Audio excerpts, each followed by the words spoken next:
আজি আমাৰ কেবিনেটত আপোনালোকে জানে যে পঞ্চায়ত আৰু ৰুৰেল ডেভেলপমেন্ট ডিপাৰ্টমেন্টৰ কন্ট্ৰাকচুৱেল এমপ্লয়ী সকলৰ লগত তেওঁলোকৰ বিভিন্ন দাবীৰ সম্পৰ্কত মোৰ আলোচনা হৈছিল। তেওঁলোকৰ মুখ্যতঃ দাবী আছিল যে তেওঁলোকৰ চাকৰিৰ কাৰ্যকাল 60 বছৰলৈকে বঢ়াব লাগে। আজি কেবিনেটে পঞ্চায়ত আৰু ৰুৰেল ডেভেলপমেন্ট ডিপাৰ্টমেন্টত কন্ট্ৰাকচুৱেল চাকৰি কৰি থকা আসাম ষ্টেট ৰুৰেল লাইভলিহুড মিছনত চাকৰি কৰি থকা আৰু গোলাপ বৰবৰা ইনষ্টিটিউট অফ ৰুৰেল ডেভেলপমেন্টত কাম কৰি থকা কন্ট্ৰাকচুৱেল এমপ্লয়ী সকলৰ কাৰ্যকাল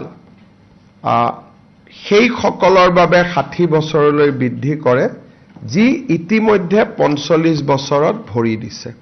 অৰ্থাৎ যিসকল কৰ্মচাৰীৰ বয়স 45 বছৰ অতিক্ৰম কৰিছে, বেলেগ ডিপাৰ্টমেন্টত এতিয়া তেওঁলোকে চাকৰিত আবেদন কৰিব নোৱাৰে, তেওঁলোকৰ কাৰণে আমি চাকৰি কাৰ্যকাল 60 বছৰলৈ বৃদ্ধি কৰিছো।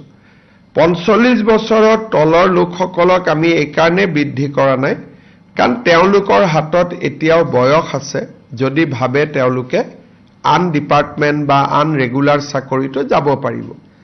কিন্তু যদি তেওঁলোকে বেলেগ ডিপাৰ্টমেন্টত চাকৰি নকৰে আৰু পিএনআৰডি ডিপাৰ্টমেন্টতে কাম কৰি থাকে, 45 বছৰত তেওঁলোকে ভৰি দিলে তেওঁলোকৰ দাবীটো আমি বিবেচনা কৰিম। তাৰমানে এতিয়া 45 to 60 years or 58 years, 55 years, 56 years যাৰ হৈছে তেওঁলোকৰ চাকৰি কাৰ্যকাল নিশ্চিতভাৱে 60 বছৰলৈ বৃদ্ধি পালে। কাৰ বৃদ্ধি পালে?